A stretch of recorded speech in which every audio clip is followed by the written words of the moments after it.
Trusting God as worship.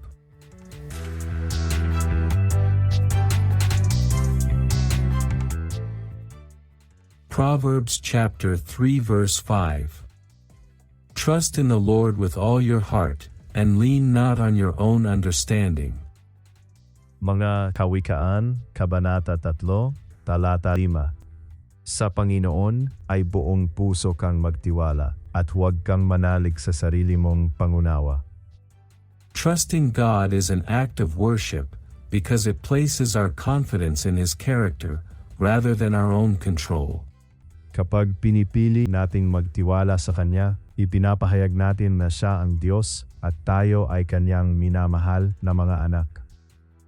Grace invites us to release the pressure of having everything figured out, and to rest in God's faithful guidance. Ang pagpapahinga sa biyaya ng Diyos ay nagpapalaya sa atin mula sa takot na magkamali o mabigo. When we lean on God instead of our understanding, our heart stays soft and teachable before Him. Sa ganitong puso, mas madaling marinig ang tinig ng Panginoon sa gitna ng kalituhan. Worship is not only sung but lived, when trust shapes our daily decisions and attitudes. Ang bawat simpleng pagsunod ay nagiging papuri kapag ito'y nagmumula sa pagtitiwala. Grace reminds us that God directs our path, not to burden us, but to bless us. Hindi niya tayo inaakay para lituhin, kundi para ilapit sa Kanyang kabutihan. Even uncertainty becomes sacred ground when we surrender it to God in faith. Sa pagsuko, natututo tayong umasa, hindi sa sarili, kundi sa Kanyang katapatan. Trusting God transforms anxiety into peace, because grace carries what we cannot.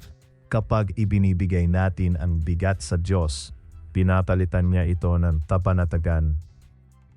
A life of trust quietly glorifies God by declaring that He is enough. Sa araw-araw na pagtitiwala, ang buong buhay natin ay nagiging pagsamba. Salamat sa panonood. Kung na-bless ka sa video na ito, mangyaring huwag kalimutang mag-like at magkomento. Huwag mag-atubiling i-share sa iba na nangangailangan ng biyaya ng Diyos ngayon. Mangyaring mag-subscribe at i-click ang bell icon para ma-notify at manood ng iba pang mga inspirational na video tulad nito.